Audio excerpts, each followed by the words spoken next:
सुन्दर सहर, तर आकाशभरि बादलले टम्म भएको छ। पानी पर्ला पर्ला भएको छ। मौसम एकदमै चिसो चिसो छ। घाम लागेको छैन।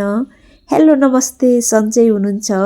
म चाहिँ अलिकति रुगाखोकी लागेको छ मलाई, त्यही भएर मेरो स्वर पनि अर्कै छ। आज पनि म फेरि अरू दिनको झै सानो रेसिपी लिएर आइसकेको छु हजुरको माझमा। ल हेर्नुहोस् त, मैले पानीमा इलायची र ल्वाङ राखिसकेँ। त्यसपछि मैले यसमा अलिकति तेजपत्ता पनि राखेँ, किनभने मैले आज सुजी र गुड लिएको छु, किनभने म सुजीको हलुवा बनाउँदैछु। ल पानी उम्लिसक्यो, उम्लेपछि बन्द गर्नुपर्छ। त्यसपछि यहाँ मेरो कडाई पनि तातिसक्यो। कडाईमा म घिउ राख्दैछु। घिउ चाहिँ मैले 2 चम्मच राखेको छु, किनभने मेरो सुजी थोरै छ। मैले केटाकेटीको लागि मात्रै बनाइदिन लागेको खाजामा। घिउ तातेपछि यसमा सुजी राख्नुपर्छ। सुजी राखिसकेपछि बिस्तारै ग्यास सानो गर्नुपर्छ र बिस्तारै चलाउनुपर्छ राम्ररी। ठुलो ग्यास पार्यो भने डढ्ने सम्भावना हुन्छ र छिटोमा बनाएको खानेकुराहरू केही पनि मिठो हुँदैन। जति बिस्तारै बनायो खाना पनि त्यति नै टेस्टी हुन्छ। हजुरहरूले विचार गर्नुभएको छ, जुन दिन हतारमा बनाउनुहुन्छ नि, त्यो दिन खाना त्यस्तो टेस्टी भएको हुँदैन। तर जुन दिन हजुरले मेहनतले बिस्तारै बनाउनुहुन्छ नि, हो त्यो दिनको खाना अर्कै हुन्छ, टेस्ट फरक हुन्छ। विचार गर्नुभएको छ हजुरहरूले? यसरी बिस्तारै भुट्नुपर्छ। यसको कलर चेन्ज हुन्जेलसम्म मैले चाहिँ यसरी राम्रोसँग 4-5 मिनट भुटिसकेपछि मेरो सुजीको कलर यत्तिको आइसक्यो। मलाई चाहिँ सुजी अलिकति ब्राउन भएकै मनपर्छ। खैरो हुन्जेलसम्म नभुटेपछि मलाई चित्तै बुझ्दैन। त्यही भएर मलाई सुजी अलिकति ब्राउन नै बनाउनु मन लाग्छ। ल हेर्नुहोस् त, मेरो सुजी यत्तिको भुटिसक्यो। त्यसपछि म अब यसमा गुड राख्दैछु। हजुरहरूले गुडको सट्टा चिनी पनि राख्न सक्नुहुन्छ। हजुरहरूलाई के मनपर्छ त्यही राख्नुपर्छ। मलाई चाहिँ चिनीभन्दा गुड मनपर्छ। गुड राखेको सुजी कलर पनि अर्कै आउँछ, खाँदाखेरि नि अर्कै टेस्ट हुन्छ। हजुरहरू पनि एकचोटि गुड राखेर ट्राई गर्नुहोला। ल हेर्नुहोस् त, मेरो गुड र सुजीको कम्बिनेसन कस्तो देखिएको छ हेर्नुहोस् त। कलर नै अर्कै आइरहेको छ।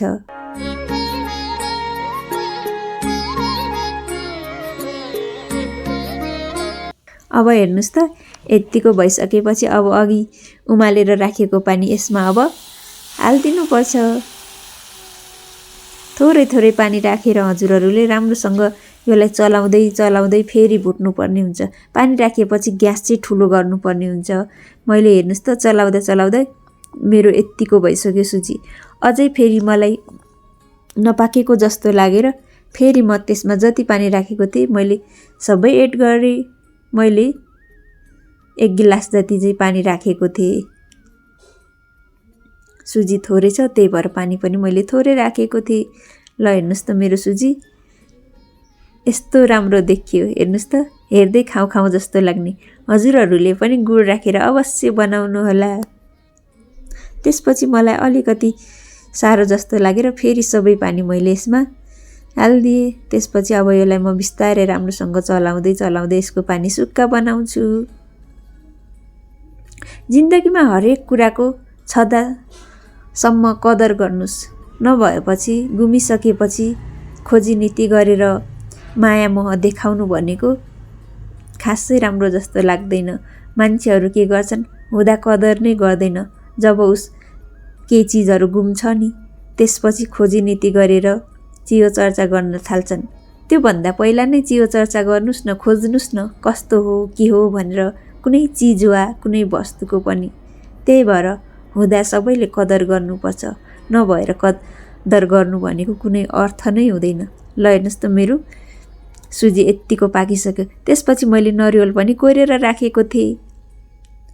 नरिवल राखेर बनाएको सुजी एकदमै टेस्टी हुन्छ। अब चाहिँ हाम्रो सुजी पाकिसक्यो अनि मैले ग्यास पनि बन्द गरिदिइसकेँ र अब म यो नरिवललाई सुजीसँग राम्रोसँग मिलाउँछु। मिलाएर पछि हाम्रो सुजी रेडी भइसक्यो। मेरो सुजीको रेसिपी यति नै हो। हजुरहरूले कसरी बनाउनुहुन्छ हजुरहरू पनि सेयर गर्न सक्नुहुन्छ।